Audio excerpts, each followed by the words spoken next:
that I'm going to be starting on in just a little bit. It's a 1972 Jeep body. We're going to be building a custom frame for it.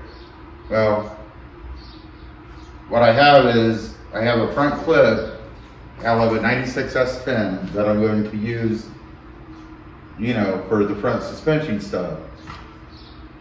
And then coming to the back,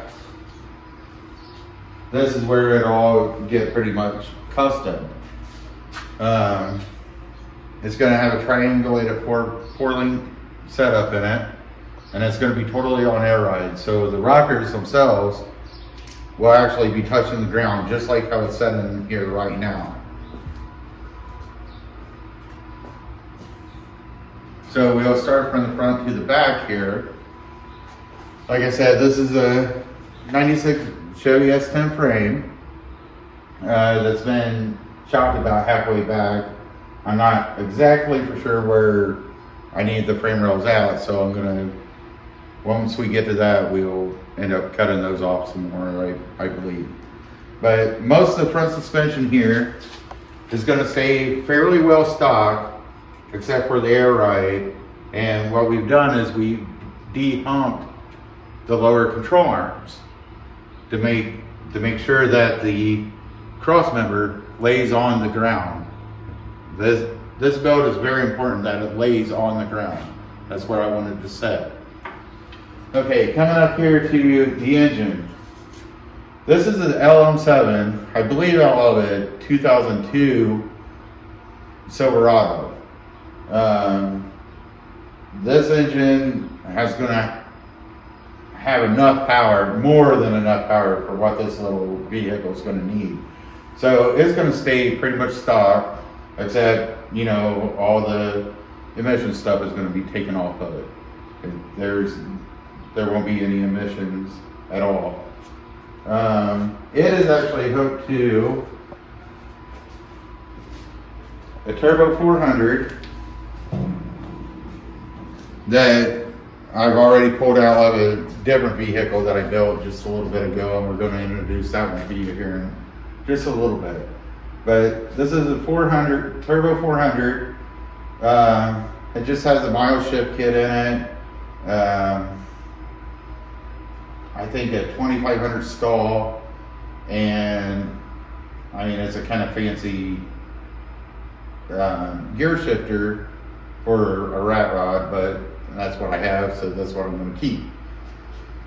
Go back here to the rear end. This rear end came out of another S10, but it was four-wheel drive.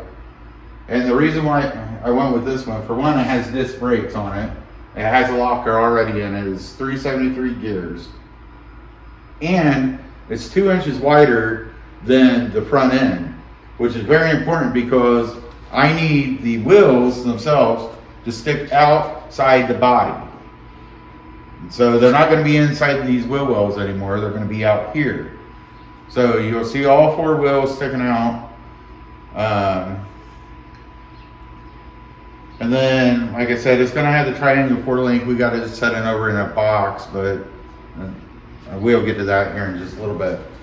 Now, what I am going to do in the instance of rat rodding is, instead of building a square frame for this, what I'm going to do is I'm going to take the factory frame rails.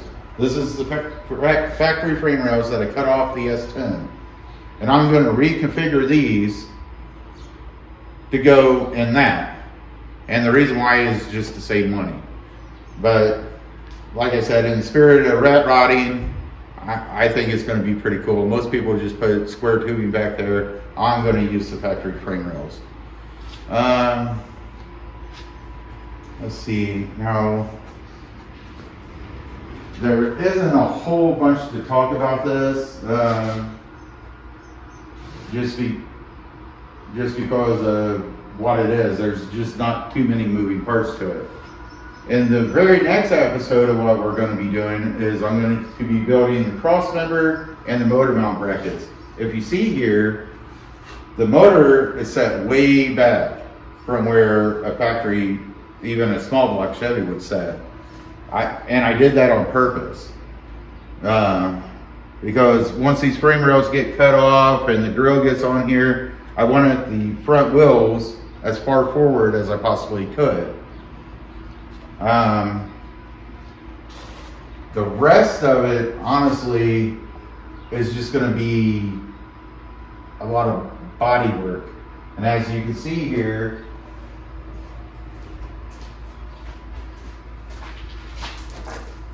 I mean, the whole bottom of this Jeep is just, it's all just rusted out. There's really nothing left to it. There's all rust here, rust up here. This has to be cut out and taken out. The whole firewall will come out. It'll be a flat firewall. We got to put floor pans in it. All this here will be decked, and that's where a fuel cell and all the air ride stuff will be housed, is back in this area.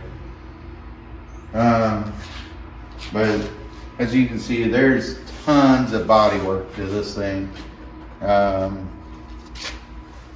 I'm probably going to have to end up making the whole rocker panels, but that's all in the spirit of it. It's, you know, and this is what I do. This is what we do here at LM Customs, is, you know, take a bunch of junk and make it into something pretty cool.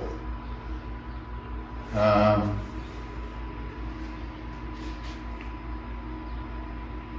see. So pretty much everything on this Jeep, I mean, yeah, it's factory parts, but nothing will actually be factory on this Jeep. I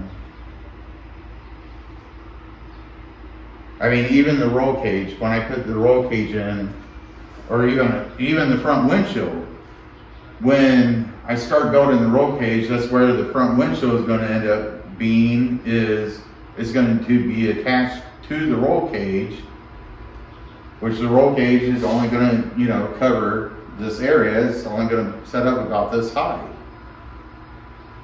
So, you know, it'll just be a flat windshield. I'll build a custom little frame for it, slap a windshield in it. It's not getting doors. I'll have to build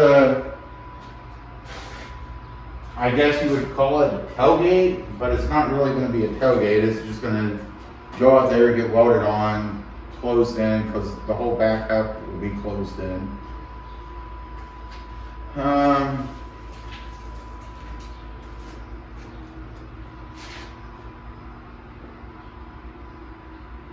And I think that's pretty well covering what we're going to be doing with this. Like I said, this is the new build at Lower Customs. I've started on a little bit, but you know, I wanted to build most of this on YouTube just to see what kind of reaction I can get. So if you guys want to see this build come together,